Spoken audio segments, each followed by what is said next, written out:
प्रज्ञा पोवळे महानिकाला आधीच्या महा एक्झिट पोलमध्ये आपल्या सगळ्यांचं स्वागत। लोकसभेच्या निवडणुकीच्या मतदानाचा शेवटचा टप्पा संपतोय, त्यामुळे सगळ्या देशाचं लक्ष आता 4 जूनकडे लागलंय। देशात कोणाची सत्ता येणार आणि कोणाला पराभवाची धूळ चाखावी लागणार याची उत्सुकता अगदी शिगेला पोहोचलीय। महाराष्ट्रात नेमकं काय होणार? शिवसेना आणि राष्ट्रवादी या दोन मोठ्या प्रादेशिक पक्षांमध्ये फूट पडल्यानंतर होणारी ही सगळ्यात मोठी सार्वत्रिक निवडणूक आहे। त्यामुळे महाराष्ट्र हे प्रेडिक्ट करण्यासाठी सगळ्यात कठीण राज्य मानलं जात आहे। महाराष्ट्रातल्या या राजकीय बदलांचा नेमका काय परिणाम झाला हे 4 जूनला स्पष्ट होणार आहे। पण त्याआधी आम्ही तुम्हाला दाखवणार आहोत निकाला आधीचा महानिकाल, सगळ्यात अचूक आणि वेगवान एक्झिट पोल तुम्ही फक्त एबीपी माझावर पाहणार आहात। महाराष्ट्रातल्या सगळ्याच्या सगळ्या 48 जागांवरचा कल काय, कोणता उमेदवार जिंकणार, कोणाला पराभवाची नामुष्की पत्करावी लागणार याचा अंदाज आपण पुढच्या 2 तासात जाणून घेणार आहोत।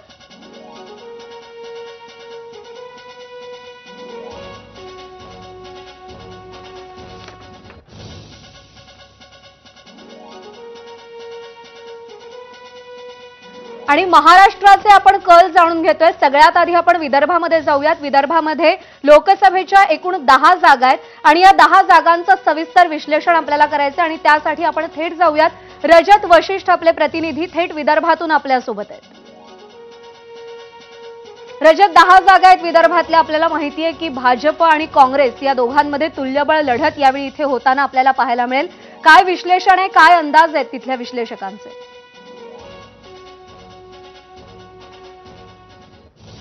नक्कीच प्रज्ञा, विदर्भातील जे 10 जागा आहेत ते अत्यंत महत्त्वाचे आहे आणि भाजप आणि काँग्रेस यांच्यामध्ये गेल्या अनेक निवडणुकांमध्ये थेट लढत या मतदारसंघामध्ये होत असते। मात्र गेल्या 2 निवडणुकांमध्ये भाजपने या विदर्भामध्ये खास करून लोकसभा निवडणुकांमध्ये मोठी आघाडी घेतली होती। ती आघाडी यंदा कायम राहील का हे जाणून घेण्यासाठी माझ्यासोबत विदर्भातील वेगवेगळ्या मतदारसंघामध्ये ज्या पत्रकारांनी कव्हरेज केलं, जाऊन लोकांच्या मनाचा कौल जाणून घेतला, त्यांच्याशी आपण बोलणार आहोत। माझ्यासोबत अतुल पेटकर, विकास वैद्य आणि योगेश पांडे आहेत। अतुलजी, मला सांगा, 10 जागांपैकी तुम्हाला यंदा निकाल काय वाटतंय? महाविकास आघाडीला किती आणि महायुतीला किती? मला वाटतं महायुतीला एक 6 जागा सुटतील आणि 4 जागा महाविकास आघाडीला सुटतील। तुम्हाला कोणत्या महाविकास आघाडीच्या कोणत्या जागा वाटतात? कारण गेल्या वेळेला फक्त एक चंद्रपूरची जागा काँग्रेसने जिंकली होती, यंदा कुठे बढत मिळते? यावेळेस वर्धा, चंद्रपूर, अकोला आणि गडचिरोली। का असं वाटतंय? या ठिकाणाचे जे खासदार होते, जे 4 जागांचा आपण निकाल एक अंदाज व्यक्त करताय, त्या खासदारांची किंवा भाजपच्या किंवा महायुतीच्या उमेदवारांची अँटी इन्कम्बन्सी त्यांना नडतीये असं वाटतं? अँटी इन्कम्बन्सी हा एक मुद्दा आहेच, पण या खासदारांनी म्हणावं तसं नवीन काहीच काम केलेलं नाही, नवीन कुठलाही विकास काम केलेलं नाही आणि त्यांच्याजवळ सांगण्यासारखं स्वतःचं असं काहीच नाही। ते सगळे भाजपची यंत्रणा आणि मोदी या एका फॅक्टरवर अवलंबून होते। म्हणजे आपण या 10 जागा जर घेतल्या विदर्भातल्या, तर एक आपल्याला असं जे चित्र दिसतं विदर्भात ते असं म्हटलं येईल की एक गडकरी सोडले तर एकाही खासदाराजवळ ज्यांनी स्वतःचं काहीतरी केलं आणि जो सांगू शकतो छाटीपणे की हे मी काम केलं, असं एकाही खासदाराचं काम नाही आहे। त्याच्यामुळे त्यांच्यासमोर दुसरा काही आणि गडचिरोली सुद्धा आता ही 3री टर्म आहे त्यांची, त्यांनी पण कुठलाही नवीन प्रकल्प आणला नाही, लोकांमध्ये गेले नाही आणि लोकांमध्ये निदान नाही त्याचं तोरणाल मरणाल गेलं तरी लोक लक्षात ठेवते, तसंही त्यांनी काही केलं नाही। ह्या सगळ्याच ठिकाणी आणि विशेष म्हणजे ह्या निवडणुका स्थानिक मुद्द्यावर होत्या, ह्या काही राष्ट्रीय मुद्द्यावर अजिबात नव्हत्या।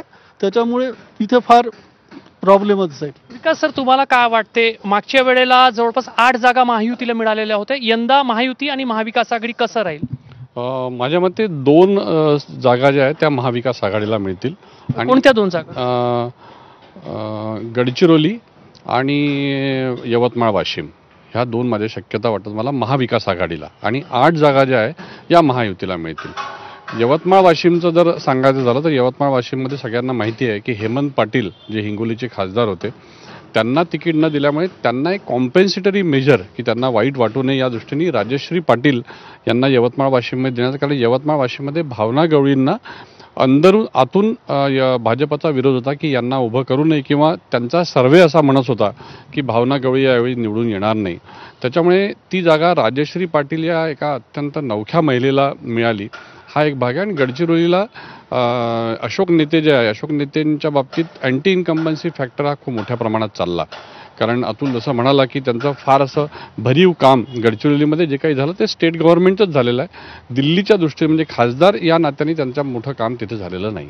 योगेशजी, तुम्हाला काय वाटते यंदाचा स्कोर विदर्भातला?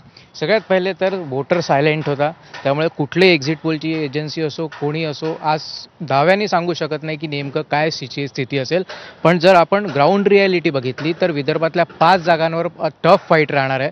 त्याच्यात गडचिरोली असेल, चंद्रपूर असेल, वर्धा असेल, यवतमाळ असेल आणि रामटेक असेल.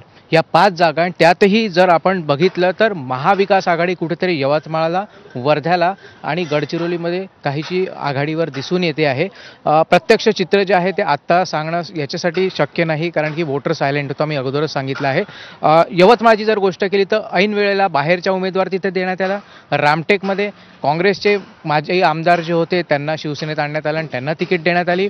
गडचिरोलीमध्ये अँटी इन्कम्बन्सी फॅक्टर होता, जे विद्यमान खासदार होते आणि त्यामुळे पहिल्या यादीमध्ये त्यांचं नाव नव्हतं, धाकधूक वाढली होती. चंद्रपूरमध्ये मुनगंटीवार स्वतः तिकिटासाठी नाही म्हणत होते, त्यांनी त्याचे बाईट दिले होते की ज्या दिवशी तिकीट जाहीर झालं त्याच्या आदल्या दिवशी की मी माझं तिकीट कापण्यासाठी प्रयत्न करतोय. त्यामुळे तिथे स्पष्ट दिसून येतं की त्यांची इच्छा नव्हती, जबरदस्ती त्यांना उमेदवारी देण्यात आलेली आहे. आणि सोबतच वर्धामध्ये अँटी इन्कम्बन्सी फॅक्टर जो आहे तो दिसून येतो आहे. तडस यांना कुठेतरी त्याचा फटका बसताना दिसेल. म्हणजे महाविकास आघाडी 3 ते 5 जागा जिंकू शकते. निश्चित 3 जागा तर निश्चितपणे जिंकेल. आता 3 ते 5 जो आहे तो जो आहे ते नेमकं 4 तारखेला आपल्याला स्पष्ट होईल. विकास सर, मला एक प्रश्न विचारायचा, थेट लढत भाजप आणि काँग्रेस किंवा 2 आघाड्यांमध्ये असली तरी 3 मतदारसंघ खास करून एक अकोला, दुसरा बुलढाणा आणि तिसरा अमरावती, इथे त्रिकोणी लढत होती. त्रिकोणी लढतीमध्ये या 3 मतदारसंघात आपण काय पाहताय? अकोला, बुलढाणा, अमरावती आणि रामटेक पण त्रिकोणी लढत होती, कारण रामटेकला किशोर गजबी हा अत्यंत सॉलिड कॅन्डिडेट होता. आणि अकोलामध्ये प्रकाश आंबेडकरांचं आज तिथल्या सिव्हिक बॉडी जे आहे, सिव्हिक बॉडीजवर त्यांचं मोठं वर्चस्व आहे, तर त्या मतांचा एक मोठा फायदा प्रकाश आंबेडकरांना मिळून ही तिसऱ्या आघाडीचा नेहमीच फायदा आपण जर बघितलं तर हा नेहमी भाजपला होत आलेला आहे. तर या तिसऱ्या आघाडीचा फायदा हा भाजपला होण्याची शक्यता आहे. आणि बुलढाण्याला तसं जर म्हटलं तर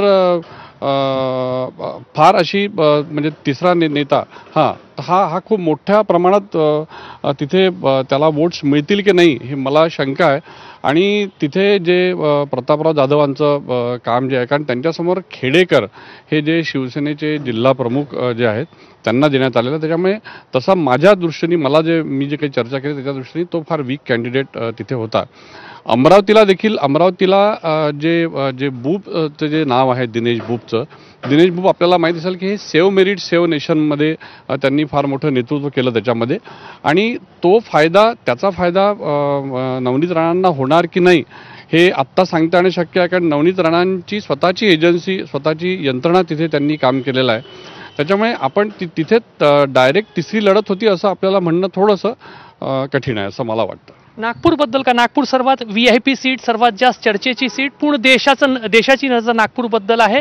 काही लोक म्हणतात की कडवी झुंज आहे, कडवी लढत आहे, तर काही लोक म्हणतात फक्त निर्णय लीड संदर्भातला आहे.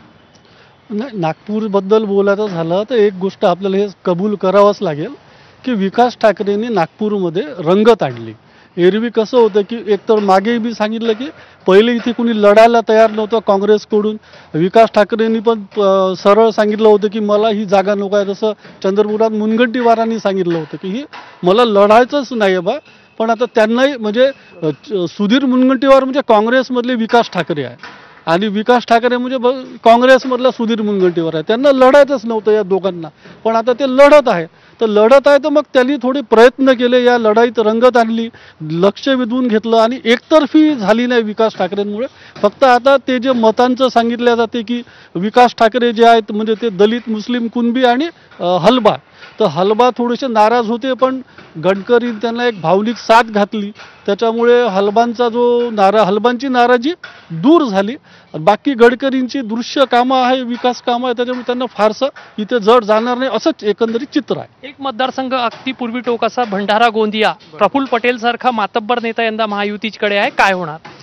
निश्चितच त्याचा फायदा कुठेतरी महायुतीला दिसतो आहे आणि ज्या पद्धतीने गडचिरोलीचं झालं होतं की विद्यमान खासदार जे आहे त्यांचं नाव घोषित झालं नव्हतं पहिल्या यादीत, भंडारा गोंदियात ही तशी स्थिती होती, त्यामुळे तिथे देखील धाकधूक होती की नागपूरचा कोणी उमेदवार, तिथे नागपूरचा कोणी पदाधिकारी जो आहे त्याला तिथे उमेदवारी मिळते का. मात्र ऐनवेळी तसं काही झालं नाही आणि विद्यमान खासदारांनाच तिथे तिकीट देण्यात आलं आणि त्यांच्यासाठी भाजपने पूर्ण शक्ती पणाला लावलेली आहे. देवेंद्र फडणवीस उपमुख्यमंत्री यांनी देखील त्यांच्यासाठी ती प्रतिष्ठेची लढत झाली होती आणि प्रफुल्ल पटेल जे आहेत त्यांचा तो होम पिच आहे आणि होम पिचवर कसं खेळायचं, कसं संघटनला दिशा द्यायची हे प्रफुल्ल पटेलांना अतिशय चांगल्याने माहिती आहे आणि त्याचा फायदा कुठेतरी महायुतीला दिसेल. एक शब्दात फक्त स्कोर काय राहील? 7-3, 7 महायुती, 3 महाविकास आघाडी. तुम्हाला काय वाटतं? 8 महायुती, 2 महाविकास आघाडी. तुम्हाला काय वाटतं? 6 महायुती, 4 महाविकास आघाडी. तर प्रज्ञा, 3 पत्रकार आहे, तिघांचा स्कोर वेगवेगळा आहे. एकाला 7 जागा महायुतीला वाटतात, एकाला 6 जागा महायुतीला वाटतात, तर एकाला 8 जागा महायुतीला वाटतात. मात्र पत्रकारांच्या अंदाजाप्रमाणे एक निश्चित दिशा जी आहे ती दिसतीये की महायुतीचा वरचष्मा राहू शकतो. मात्र 2014-2019च्या तुलनेमध्ये महाविकास आघाडी मुसंडी मारताना विदर्भामध्ये दिसतं, असं किमान पत्रकारांच्या अंदाजावरून आपल्याला सांगता येईल. प्रज्ञा, बरोबर आहे. एक काळ असा होता रजत की विदर्भ हा काँग्रेसचा गड मानला जायचा, पण आता भाजपचं खूप मोठं प्राबल्य दिसून येतंय. नवनीत राणा असतील, नितीन गडकरी असतील, यांच्यासोबतच सुधीर मुनगंटीवार यांच्यासारख्या मातब्बर नेत्यांची प्रतिष्ठा इकडे पणाला लागली.